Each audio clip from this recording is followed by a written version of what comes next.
Can we trust you? Yes. Yes. I am not perfect, but I will tell you, I'm always going to put the needs of the people first. First of all, we do have a broken immigration system, and it needs to be fixed. Deal with the fact that we also need to create pathways for people to earn citizenship. And what our responsibility then is to meet those needs. I am not mad at anyone for achieving success. Can we trust you? Okay, so Kamala Harris did an interview for MSNBC, and we thought that this was going to be an easy one for her, because maybe having the questions beforehand and MSNBC being government friendly. But the fact is that she displayed a lot of body language tells that reveal her true opinions and intentions in a number of topics, from the economy to immigration. But first, let's start with, hands down, the most concerning body language clue in this clip that happens right at the end of the whole interview. Let's see. Can we trust you? Yes. Yes. Okay, one thing, notice that when she says yes, this is important for the rest of the analysis. We have to establish how she uses her head, because it's something very particular. When she says yes, she is nodding, which she's using her head to, well, emphasize the affirmation. And what does she do now? I am not perfect. She says that she is not perfect. And when she says that she is not perfect, she denies with her head. She is emphasizing the negation, and at the same time, she has a bit of a smirk when she says that she's not perfect. Maybe we could take that into account. That is important. But I will tell you, I'm always going to put the needs of the people first. But then why she denies with her head when she says that she is going to put the needs of people first? I am confused, because she uses her head, she nods with her head. Yes. When she says I am yes, not perfect. I am not perfect. Now she denies to emphasize the no. But I will tell you, I'm always going to put the needs of the people first. I don't know, I have my doubts about that one, and that's why I made sure to show you the emphasizing of the affirmation and the negation first, so you could see that this is a huge contradiction.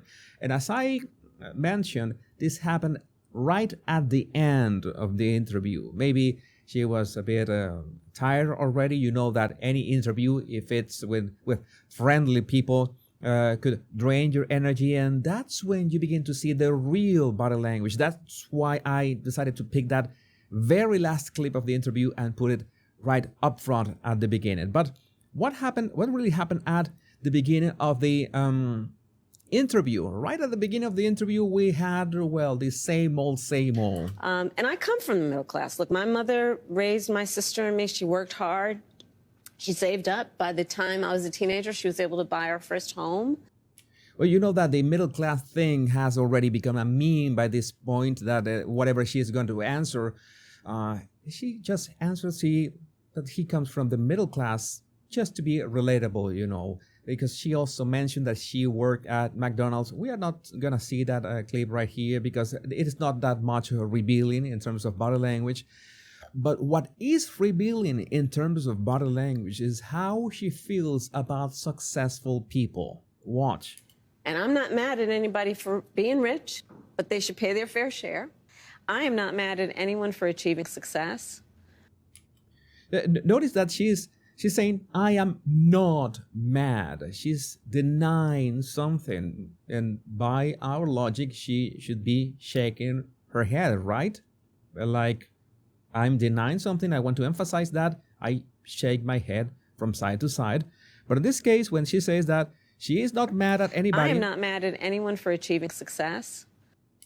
She nods. So that's a bit concerning as well. Remember that I think her father was a Marxist teacher, by the way. That is something that is important to think about. So this kind of body language clues are really concerning in terms of her head is revealing intentions, or at the very least, creating a contradiction from what he says to what she is, expressing with her body language. But what happens next? We discover that it's like she found out about certain words that can add some spice and level to her speech, like this. My perspective on the economy is when you grow the middle class, America's economy is stronger. And there's empirical evidence to prove my point correct. So maybe she found out about the empirical word and she's using it, but nothing could prepare us for the holistic. And looking holistically at the connection between that and housing. And looking holistically at the incentives we in the federal government can create for local and state governments to actually engage in planning in a holistic manner that includes prioritizing affordable housing. I thought that she had said that holistically like 4 times. Maybe I was wrong, but three times is a charm. But at least she managed to cram in that interview her actual plans, economic plans, because it's important, you know. And said economic plans are these 3 numbers that she's going to mention, and I'm going to make an observation right after that. $25,000 down payment assistance for first-time home buyers. You know what that means? Then you're creating the ability of that working person to build intergenerational wealth. Doing the work of a $6,000 child tax credit, doing the work of a $50,000 tax deduction for first-time small businesses. That one is important. The 50,000 tax deduction for small businesses and startups. Because right now, that's a real plan. It's a real plan because right now, and again, it's about paying attention to the detail and being serious about it.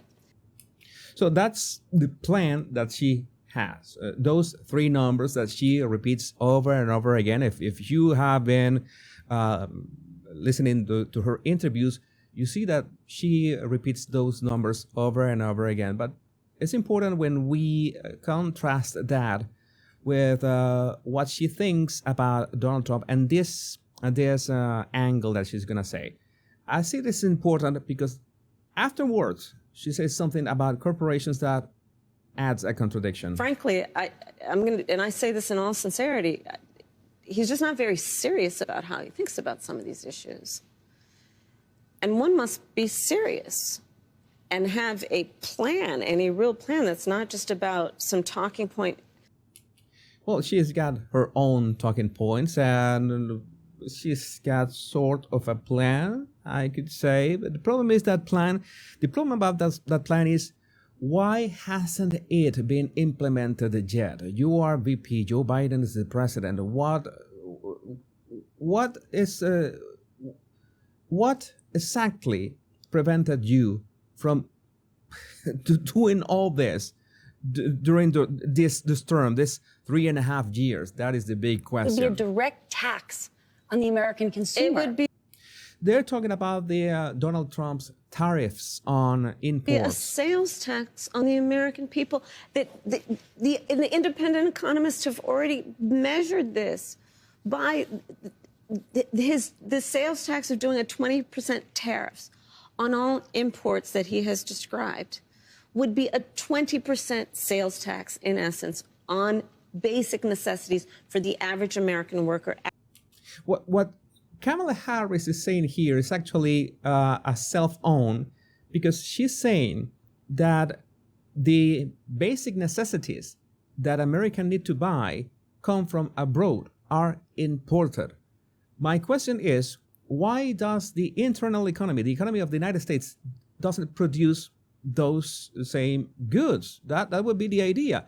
And the idea, in my limited economic experience, economics, is that the tariffs prevent or raise the prices on imported goods, so it stimulates people buying internal goods produced in the United States itself. So that is the approach of what Kamala Harris is saying here, is that they still depend.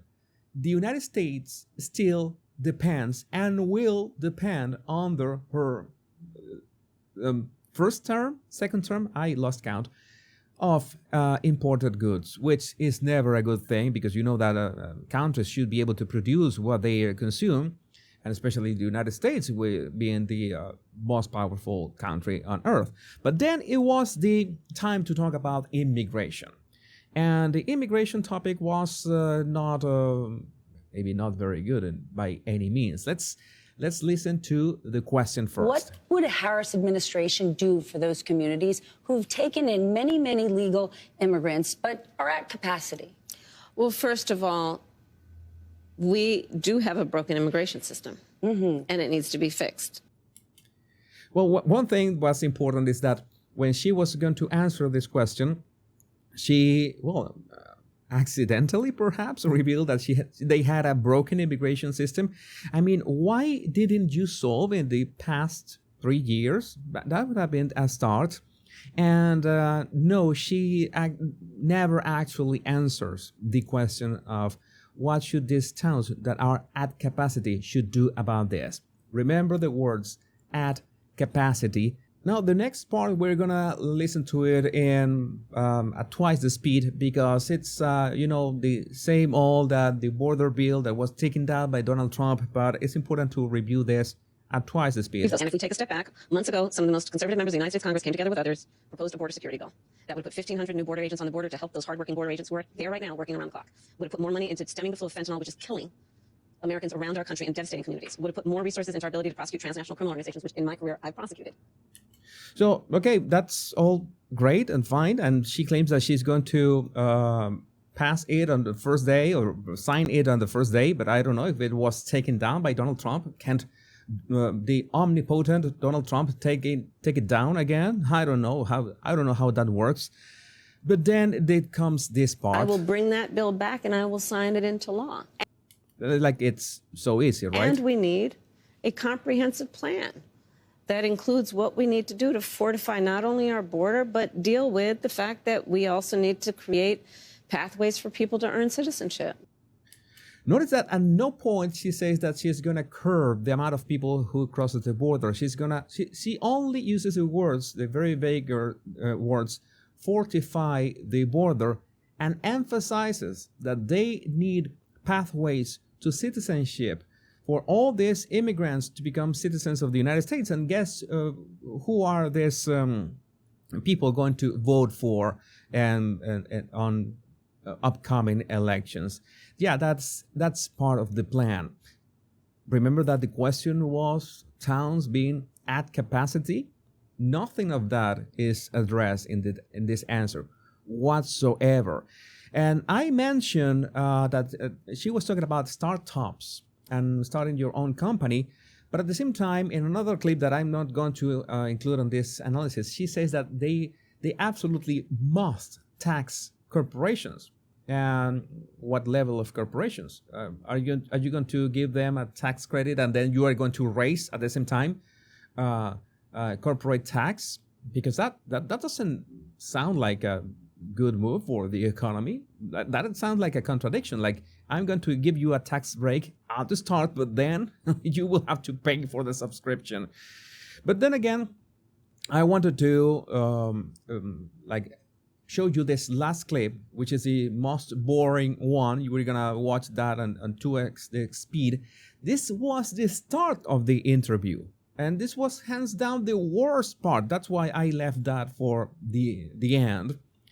But this was the first question and how she answered it. This is the question. Madam Vice President, you just laid out your economic vision for the future. Yeah.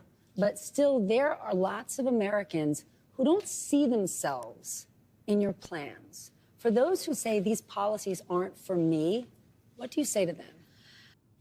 Remember that I was, nice to you and just clipped what her policies were, the economic policies were perhaps one of the most important for anybody. Now you're going to listen to her answer at 2x speed because we don't have that much time for that much gibberish.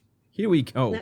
Well, if you are hardworking, if you have the dreams and the ambitions and the aspirations of what I believe you do, you're in my plan. I have to tell you, I really love and so energized by what I know to be the spirit and character of the American people. We have ambition, we have aspirations, we have dreams. We can see what's possible. We have an incredible work ethic. Notice that she hasn't answered the question whatsoever. How do you explain your policies to the American people? How do you include them? No, none of that is answered. But not everyone has the access to the opportunities that allow them to achieve those things. But we don't lack for those things. But not everyone, gets handed stuff on a silver platter. And so my vision for the economy, I call it an opportunity economy, is about making sure that all Americans, wherever they start, wherever they are, have the ability to actually achieve those dreams and those ambitions, which include, for middle-class families, just being able to know that their hard work allows them to get ahead. Yeah, it doesn't explain how whatsoever. I think we can't and we shouldn't aspire to have an economy that just allows people to get by. People want to do more than just get by. They want to get ahead. And I come from the middle. And I come from, and she started saying that she comes from the middle class. So I really just save you a ton of time and pain listening to this. But this was essentially a very friendly interview where not even here Kamala Harris could manage to, sound competent. But again, I would love to know what you think about this in the comments. Remember to download my 100 body language tips right in the description of this video. My name is Jesus Enrique Rosas. I'm the body language guy. Much love and bliss.